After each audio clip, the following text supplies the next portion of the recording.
Warning, I am the glitch in the machine. I am always here.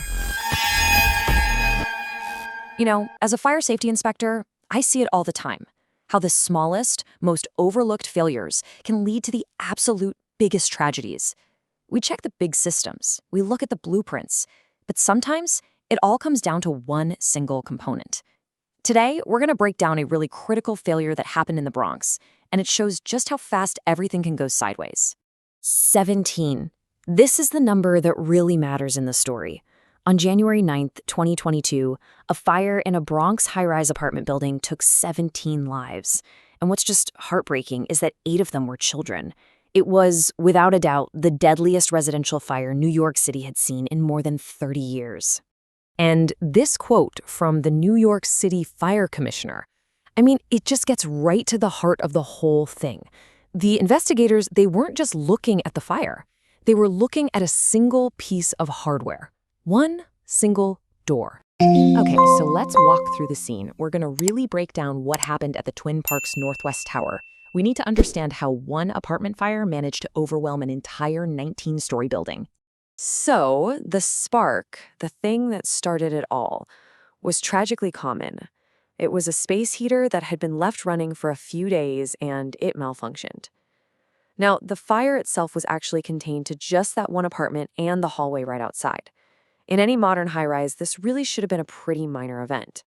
Right, that's the billion-dollar question, isn't it? If the fire itself was pretty small, how on earth did it kill so many people? Many of them were floors and floors away, completely untouched by the actual flames. The investigation pretty quickly zeroed in, not on the fire, but on how the smoke traveled through the building. Okay, so now let's get into the mechanics of this disaster. Let's see how this thing snowballed from a small fire into an absolute catastrophe. This is where, understanding a little bit of building science becomes a real matter of life and death. This is a principle we see in every tall building. It's called the chimney effect, or stack effect. But when you have a fire, it becomes incredibly dangerous. All that hot, toxic smoke, it wants to rise, and it's going to find the fastest way up. If you give it a clear path, like a stairwell, you've basically turned the building's main escape route into a giant smokestack. And here it is. This was the fatal flaw. The residents in that third-floor apartment, they fled the fire, which is what they should do. But their front door, which by law, by New York City Fire Code, was required to close and latch all by itself, it just stayed open. That one failure created a direct, open pathway from the fire straight into the building's stairwell. It created the perfect chimney. Now, what's really staggering about this slide is just the speed. Look at this. Within minutes of that one door failing to close, the escape route for the entire building was completely compromised.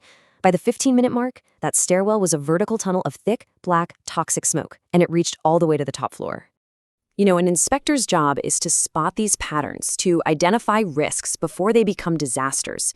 And when you look into the history of this particular building, you realize this tragedy wasn't a surprise at all. In fact, it was tragically predictable. And this just shows you how one problem feeds directly into another. First off, records showed that this building had prior violations for the exact same issue, self-closing doors that didn't work. But then you have a second problem. Residents were so used to faulty fire alarms going off all the time that when the real one sounded, a lot of people just ignored it. You combine those two things, and what you have is a complete breakdown of the building's safety culture. Let's be absolutely crystal clear about this. This isn't a suggestion. It's not a nice to have. It is the law.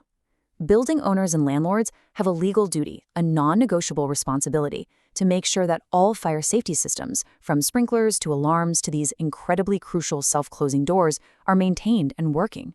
It's one of their most basic responsibilities. So, a failure like this has massive consequences. After the fire, a lawsuit for $3 billion was filed against the building's owners, and it cited exactly this: a history of negligence and a failure to maintain a safe environment for their tenants. This whole tragedy holds a really hard but vital lesson for every single person who lives in an apartment building. Knowing what to look for can literally help you protect yourself and your family. So let's talk about your door. So why do these things fail? They look pretty simple, right? They're usually just a hydraulic or a spring-loaded arm. But they do wear out, people misuse them, they get damaged, or sometimes it's just a simple lack of maintenance that can make them totally useless. understanding the common ways they break down is the first step to preventing this from happening to you. And you do not need to be an inspector to spot these problems. Seriously. If your door just kind of drifts shut really, really slowly, or if it slams hard enough to shake the walls, that's a big sign the hydraulics are shot. If it doesn't click securely into the frame, well, it's not a fire barrier. And if you see any oil leaking from that little mechanism at the top, or if the arm itself looks bent or loose, those are immediate red flags. Here's something I want every single one of you to do. You can do it right now. It takes 5 seconds. Go to your apartment door, open it all the way, and just let it go. Don't help it, just watch. It should swing closed at a nice steady pace, and this is the most important part, it needs to click securely into the latch. If it doesn't do that, you need to report it to your building management immediately, and I mean in writing.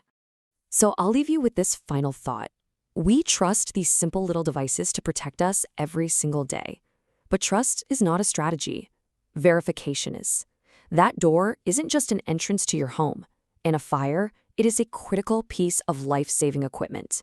And knowing for sure if it works, that could be the most important 5 seconds of your life.